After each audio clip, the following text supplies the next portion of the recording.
boa tarde, seja bem-vindo a esta J Editors Talks, cibersegurança e IoT. Ao longo dos próximos minutos vamos discutir o presente, o futuro desta área para as empresas numa altura em que os riscos se multiplicam em virtude da transição digital e do crescente número de pessoas em teletrabalho. É verdade, Marta. Se calhar uma altura perfeita para colocar a seguinte questão: que desafios enfrentam as organizações? Como podemos começar já hoje a preparar a resposta a esses desafios? Vamos ficar a saber esta tarde com a ajuda do nosso painel de convidados de hoje, que passo a apresentar: Nuno Nogueira, diretor de pré-venda e gestão de projetos da DIC Unify; Rui Carvalho, Head of Cybersecurity da InnoWave; Pedro Boavida, CTO da SecureNet; Rui Chantilal, Managing Director da Integrity; e Miguel Caldas, Cloud Architect da Microsoft Portugal. Sejam os 5 muito bem-vindos e obrigado desde já pela vossa disponibilidade. Eu começava por si, Nuno Nogueira, por lhe perguntar, porque os custos para as organizações e empresas com o cibercrime têm vindo a aumentar a um ritmo alarmante. Acha que é possível inverter esta tendência? Boa tarde. Não creio que seja possível inverter essa tendência, porque claramente cada vez assistimos a mais ataques, cada vez mais sofisticados, portanto, e claramente as empresas vão ter que fazer um esforço orçamental para dotarem cada vez mais as áreas de segurança. Isso parece-me claro em alguns aspectos, não podemos olhar apenas para a parte de tecnologia, há muito que também se tem que fazer em termos de formação, quer dos utilizadores, quer das próprias empresas, e também alguns custos em termos processuais. Portanto, o investimento vai continuar, cada vez há ataques mais sofisticados e cada vez há mais necessidades das empresas os acompanharem para não estarem vulneráveis aos mesmos ataques. Muito obrigada, Nuno. Rui Carvalho, a pandemia obrigou muitas empresas a uma revolução digital, encontrando soluções que permitissem continuar a atividade com as suas pessoas confinadas. Eu pergunto se o trabalho remoto veio expor ainda mais as organizações ao cibercrime. É evidente que sim. As infraestruturas das empresas, na sua grande maioria, estavam baseadas no que nós chamamos de zonas delimitadas, os DMZs, as famosas DMZs. Estas DMZs, de um momento para o outro, desapareceram. A realidade passou a ser o mundo em si e todas as componentes que os põem para fora da entidade. E, portanto, desde empresas que efetivamente tinham coisas relativamente bem contidas dentro das suas organizações, mas que tiveram que abrir as suas portas, entre aspas, de infraestrutura para garantir os acessos dos colaboradores, entidades que não tinham PCs suficientes e, portanto, passaram a atribuir computadores pessoais ou permitir a utilização de computadores pessoais ou outros devices pessoais também às entidades, obviamente, por vezes até fragilizados, com versões de software antigas, com outras componentes que deixaram portas abertas para os atacantes. Tudo isso passou a ser uma realidade completamente distinta. Tudo isso acumulou ainda ao facto de que as pessoas em si, por um lado, não estão habituadas e, por outro lado, estão a partilhar, muitas vezes não só o equipamento, mas estão a partilhar espaços e estão a partilhar atenções, acima de tudo. E, portanto, muito menos atentos a qualquer situação menos normal que possa ocorrer, porque estão preocupados com o filho, estão preocupados com os leads da casa, estão preocupados com os barulhos do vizinho, como vimos há pouco. Rui, muito obrigado. Pedro Boavida, esta internet das coisas veio conectar uma boa parte dos instrumentos do nosso dia-a-dia, não é? Falamos de telefones, relógios, eletrodomésticos, carros até, tudo parece possível de conectar através da internet.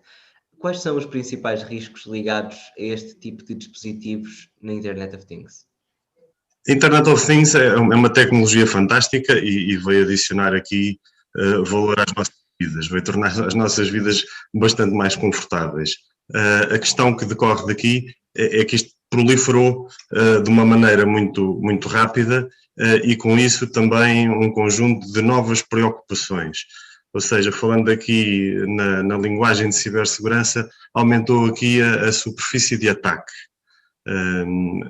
E temos que avaliar os riscos que decorrem deste fenómeno. Tipicamente, nós preocupamos com os riscos que estão relacionados com as questões de confidencialidade, de integridade e de disponibilidade. Ou seja, estamos a falar de roubo, estamos a falar de adulteração dos dados, estamos a falar extorsão, estamos a falar aqui de negação de serviço ou disrupção de serviços. E essas preocupações mantêm-se pelo facto, nem que seja pelo facto destes dispositivos terem ou partilharem algum tipo de conectividade com as nossas redes. No entanto, estes dispositivos têm uma particularidade, que é, adicionalmente, eles veem, eles ouvem, eles sentem, eles regulam o ambiente em que estão inseridos. Ou seja, brincando aqui um bocadinho, eu diria que a espionagem nunca teve tantos meios à disposição como agora, não é? Pronto, e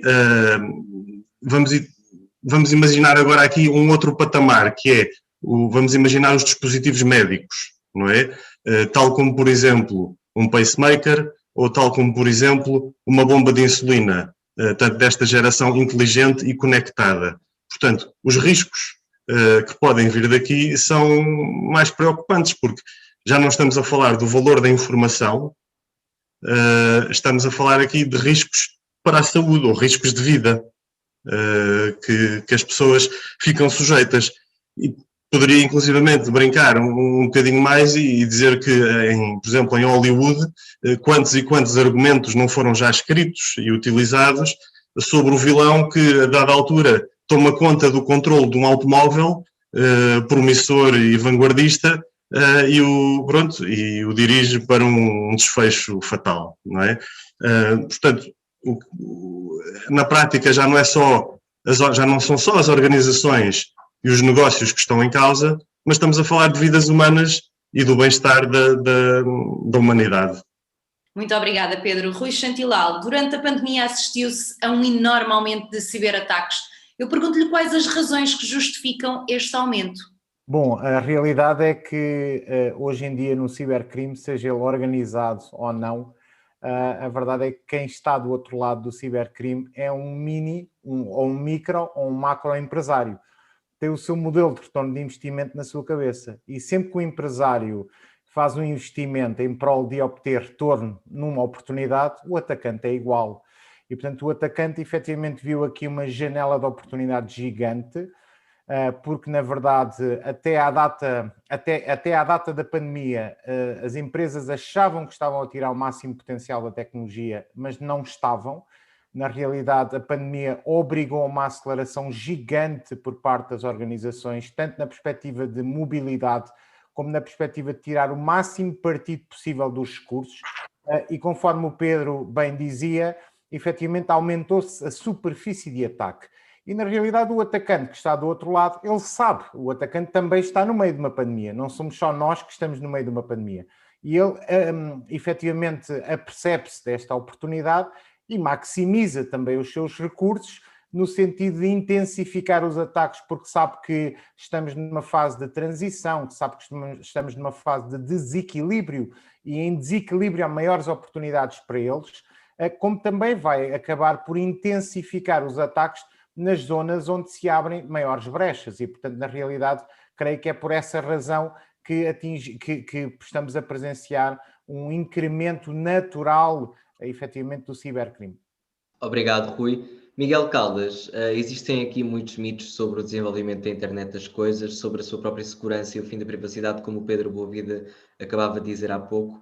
Estas preocupações sobre um mundo sem privacidade são realistas? São realistas e é importante estarmos todos conscientes de que, como sociedade, nós temos sabido adaptar-nos ao longo dos anos, das décadas, dos séculos, dos milénios, a novos desafios. Este é um desafio que tem sido muito rápido. Nós já nos tínhamos protegido contra governos. A maior parte das constituições têm cláusulas para garantir a privacidade ou alguma privacidade aos cidadãos. Nós temos a hipótese de, se achamos que um governo não está a cumprir aquilo que devia, votar nele e mudá-lo se não estamos contentes. Hoje em dia estamos a ser também, eu não quero dizer vítimas porque o termo não é esse, mas somos objeto de algum tipo de ataques à privacidade por parte de organizações que são muito menos escrutinadas do que os governos. E como tal, como cidadãos, temos também de ter essa preocupação, como organizações temos de ter essa preocupação. A Microsoft tem grandes problemas com a ética, grandes problemas... E é também daqui que vem esta questão toda do direito ao esquecimento. Por exemplo, temos participado imenso nestes fóruns de manutenção ética das interações com os utilizadores, porque é importante que não nos deixemos distrair face a este problema, que é um problema importante, sério. Admito que no futuro possa haver menos privacidade do que no passado. Internet of Things contribui também para isso. O meu carro, um dia destes, mandou-me um mail a dizer que eu tinha as luzes acesas. Portanto, é um facto, aconteceu, foi há 3 semanas. Portanto, a Internet of Things contribui para este tipo de coisas, mas também contribui para um aumento de qualidade de vida dos cidadãos. Temos de ser capazes de gerir esta dualidade de critérios em permitir algum desaparecimento, algum desvanecer de alguma privacidade para poder usufruir de alguma qualidade adicional de vida. Mas temos de ter cuidado com os limites, como sempre temos tido cuidado como a humanidade até agora. Muito obrigada, Miguel. Nuno Nogueira, o dia-a-dia passa cada vez mais pela internet, aumentando também a exposição ao cibercrime. Estão as organizações nacionais preparadas para responder ao evoluir do cibercrime? Diria que nos últimos anos tem existido um esforço bastante grande e um investimento da maior parte das organizações, mas eu diria que é uma luta constante, quer dizer, não há o estar preparado, nunca se está preparado porque todos os dias surgem coisas novas, quer as próprias empresas cada vez mais a migrar aplicações e as suas ferramentas de trabalho para cloud, quer os próprios ataques cada vez mais sofisticados. Portanto, acho que é um investimento que é constante, uma necessidade constante e que não é fácil de estar preparado para tudo.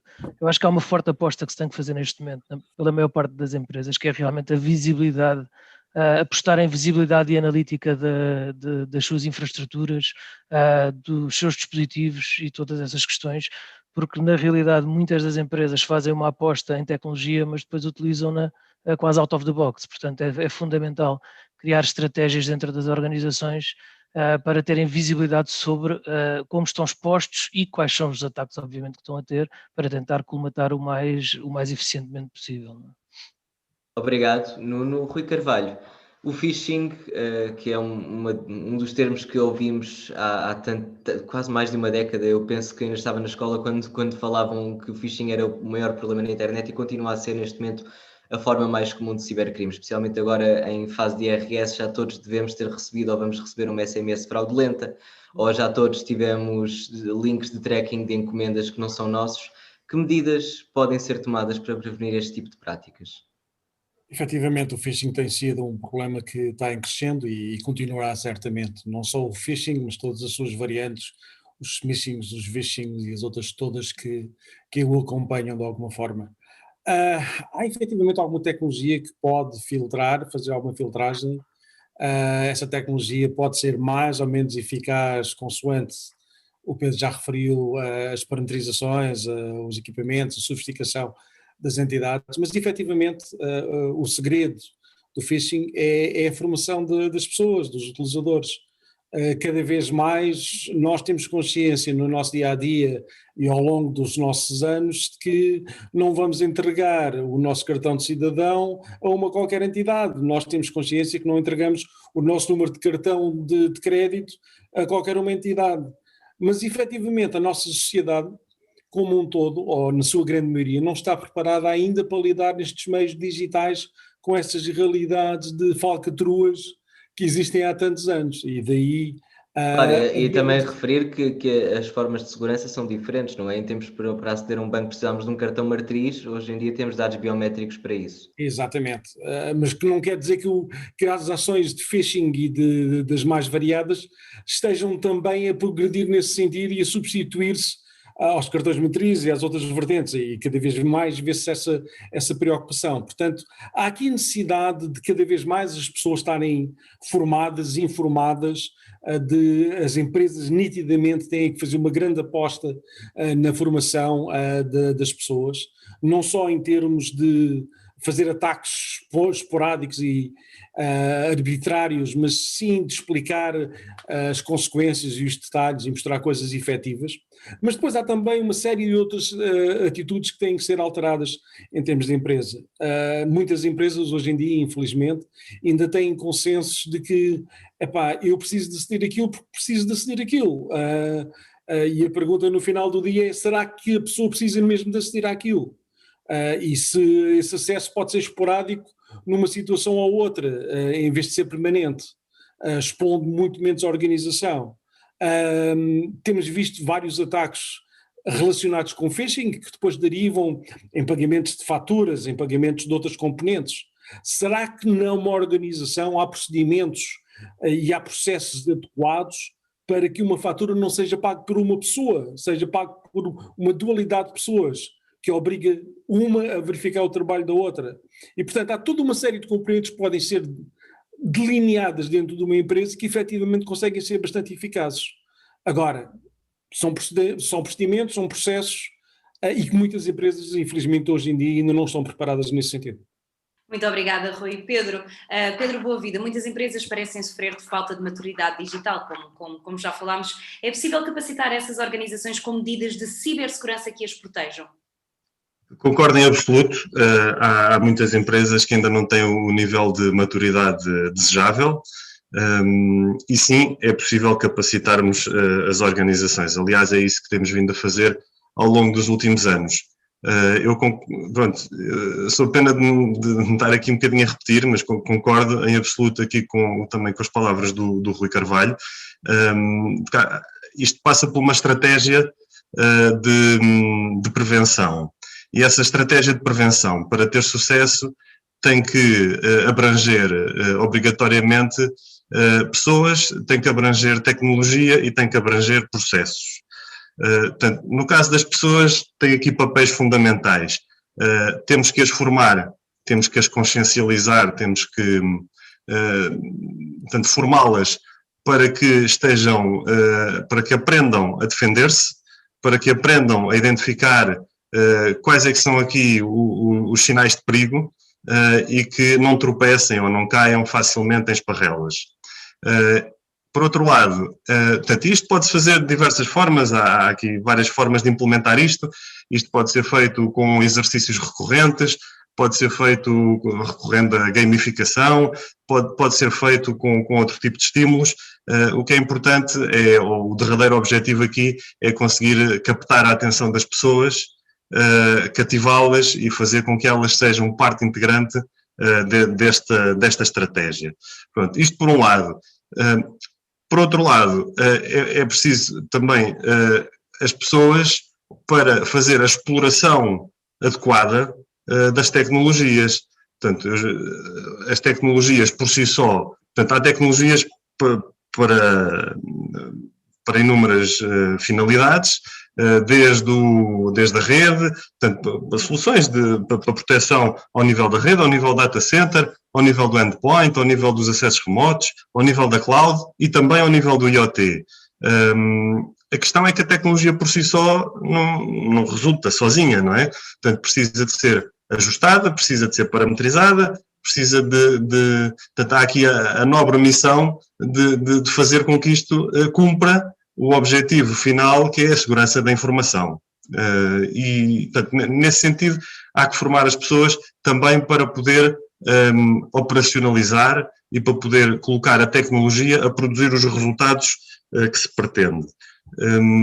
E, por último, portanto, as pessoas também são aqui parte fundamental para definir quais os processos que nós queremos implementar nas organizações. Porquê? Porque são os processos que nos ajudam a definir numa fase inicial qual é que vai ser a política de segurança que vamos querer adequar à nossa organização, que riscos é que vamos querer correr, se temos ou não que estar alinhados com alguma norma ou alguma regulamentação do mercado onde aquela organização se insere, e por último para monitorizar e para auditar de forma recorrente aquilo que se passa na nossa organização. Portanto, temos que ter olhos, temos que preventivamente conseguir antecipar eventuais riscos. Portanto, e estas três componentes, portanto, são indissociáveis, são complementares e são a fórmula para que a estratégia de proteção possa funcionar. Obrigado, Pedro Boavida. Rui Chantilal, como temos vindo aqui a falar desde o início, As ameaças cibernéticas são cada vez mais variadas, cada vez mais frequentes, e a cibersegurança exige respostas cada vez mais complexas, tanto por parte das organizações, como o Pedro agora falava, como por parte das próprias pessoas e dos utilizadores. Eu gostava de lhe perguntar, especificamente para as empresas, quais devem ser as principais prioridades das mesmas na prevenção destes ataques.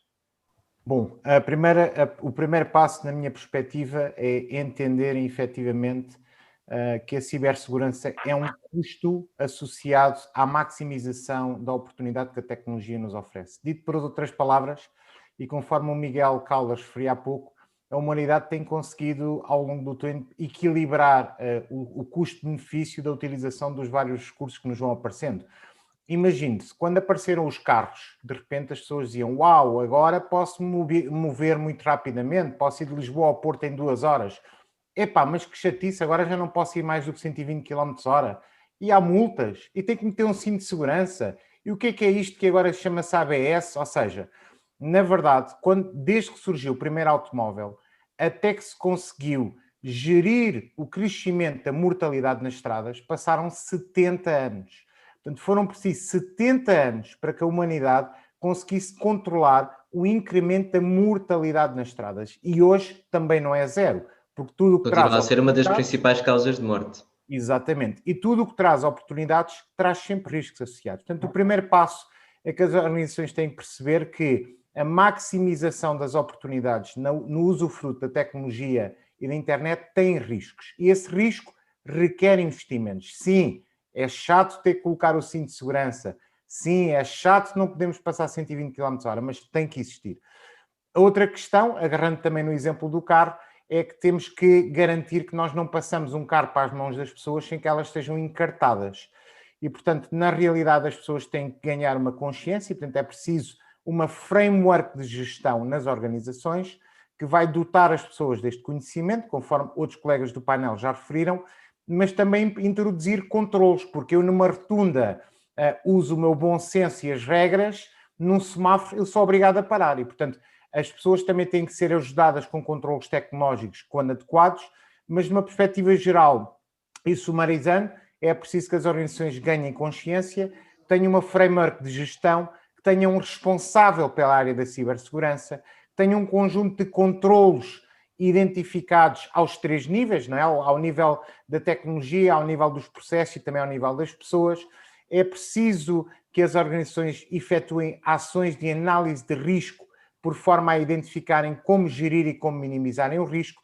É preciso alinharem-se com standards e melhores práticas, enfim. Portanto, é no fundo a utilização destes recursos todos, mas o primeiro passo é efetivamente entenderem que a cibersegurança é resultado natural da maximização da oportunidade. E perceber que quando conduzimos podemos confiar perfeitamente em quem vai ao nosso lado ao volante, mas não confiamos necessariamente nos outros condutores que vão na estrada. Sem dúvida, sem dúvida. Muito obrigada, Rui. Para terminar, pergunta ao Miguel Caldas se com notícias de ciberataques por parte dos Estados e organizações terroristas, a cibersegurança é a grande questão, digamos assim, de segurança deste tempo. Eu dizer a grande parece-me um bocadinho esticado. Sem dúvida entre as maiores, aliás para a Microsoft é a maior, obviamente, que é a área onde nós nos mexemos, mas é uma das maiores. No entanto, não nos podemos esquecer da Primeira e da Segunda Guerra Mundial, não nos podemos esquecer da gripe espanhola, não podemos esquecermos de uma série de outras inseguranças que atacam o mundo. Temos segurança climática, temos segurança física, temos segurança de saúde e temos cibersegurança. Aquilo que é mais interessante na cibersegurança é que é a maneira em que o menor investimento produz o maior resultado. E nesse aspecto, sim, é preciso termos imenso cuidado em não descurar este vetor da segurança, dado que até agora, para que um Estado deitasse, entre aspas, vamos usar o termo, deitasse outro Estado abaixo, era necessário um exército, era necessário uma capacidade de investimento gigantesca em meios, e hoje em dia desromper a supply chain de um país qualquer, evitar que os fornecedores tenham contato com os clientes, evitar que os transportadores tenham acesso aos pontos de distribuição, evitar que as encomendas se percam, evitar que o setor financeiro entre em derrocada, é uma questão que é de cibersegurança e que pode ser atacada por meia dúzia tipicamente não é, mas por um investimento solidamente inferior àquele que é necessário, ou àquele que é feito hoje em dia na segurança física das nações. E, portanto, é necessário, eu volto a dizer, não me parece que seja, que eu possa dizer com toda a certeza que é o problema maior que nós temos, mas de facto é o problema onde o menor investimento pode ter maiores resultados negativos e, como tal, é aquele que merece mais atenção. E já agora, voltando ao exemplo das pessoas serem parte do processo integrante, nós hoje em dia garantimos ou tentamos garantir que todas as pessoas saibam ler, saibam fazer algumas contas quando saem da escola. Ainda não temos essa preocupação com saber o que é um ataque de phishing. Ainda não temos essa preocupação com o que é que acontece quando eu cedo a minha privacidade a uma organização qualquer. E temos também de tratar desses assuntos. Também é cibersegurança. Muito obrigado, Miguel Caldas, Rui Chantilal, Pedro Boavida, Rui Carvalho e Nuno Nogueira. Sem dúvida uma conversa necessária e urgente à medida que 2021 se revela, digamos, o primeiro passo nesta transição coletiva digital. Para muitas empresas o primeiro passo e, portanto, vamos ver o que é que nos espera ao futuro. E obrigado a todos pela vossa presença e pela vossa disponibilidade em aqui estar hoje. Obrigado também. Obrigado. Obrigado, boa tarde. Obrigado e boa tarde. Obrigado. Muito obrigado também a si que esteve a assistir. Já sabe que pode ver e rever estas e outras JE Editors Talks no JE TV do Jornal Económico, no Facebook ou até no YouTube. Tenham o resto de uma boa tarde.